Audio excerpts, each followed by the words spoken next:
aussi question de la relation entre le PDCI et le RHDP. Terreur hier dans la ville de Diokoué, des transporteurs se révoltent, tabassent des élèves, pillent et brûlent le lycée, lance Soir Info à sa une. Après Zouaounien, la ville de Diokoué s'embrase, renchérit le sursaut. Le site d'information Kouassi, qui croit savoir les raisons, explique que depuis quelques jours, les élèves du lycée de Diokoué protestent contre la grève des enseignants du public. Et dans leur manifestation, ils s'en sont pris à des véhicules de transport. Les syndicats des transporteurs ont par la suite réagi. Le deuxième sujet est emmené par le journal Notre Voix qui titre ce matin « Relations tumultueuses entre le PDCI et le RHDP ». Bédié confirme sa rupture avec Ouattara. Selon Soir Info, le président du PDCI brise les espoirs de Ouattara. Il se déchaîne contre Duncan, Aoussou et Dibi. Ce quotidien révèle par ailleurs son point de vue sur le déjeuner parisien entre son épouse Henriette et la première dame de Côte d'Ivoire, Dominique Ouattara.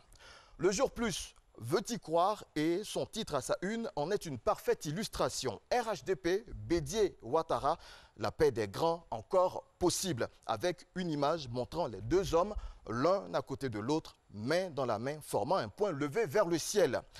Toujours dans la presse locale, le sursaut fait une révélation choc ce matin sur le président de l'Assemblée nationale. Sentant sa vie menacée, Guillaume Soro évite de manger à l'extérieur de chez lui. Il ne se déplace qu'en convoi de 4x4 blindés. Les détails sont à découvrir dans les colonnes de ce quotidien ivoirien. Hors de chez nous, les gilets jaunes dominent l'actualité en France. Selon le Figaro, Emmanuel Macron s'exprimera ce matin depuis l'Élysée pour redonner le cap et tenter de trouver une sortie de crise. Toujours dans cet élan, le Dauphin indique que des membres du mouvement des Gilets jaunes ont annoncé que 8 citoyens seraient chargés de négocier avec l'État français. Mais l'idée ne semble pas convenir à tous.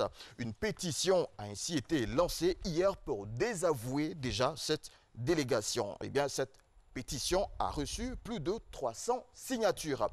En dernière information, après avoir découvert que l'homme qu'elle allait épouser faisait des enfants dans son dos, Cassie, une jeune Australienne, a décidé d'attendre le bon moment pour se venger. Et c'est devant l'hôtel qu'elle va tout déballer.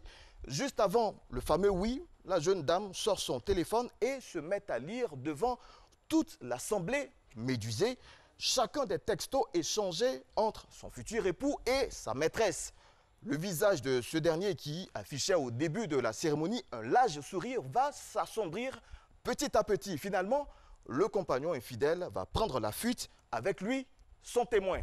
Voilà, Alix, Marco, c'était notre clin d'œil aux différentes rédactions d'ici et d'ailleurs. Merci de l'avoir suivi et on se donne rendez-vous demain. Merci.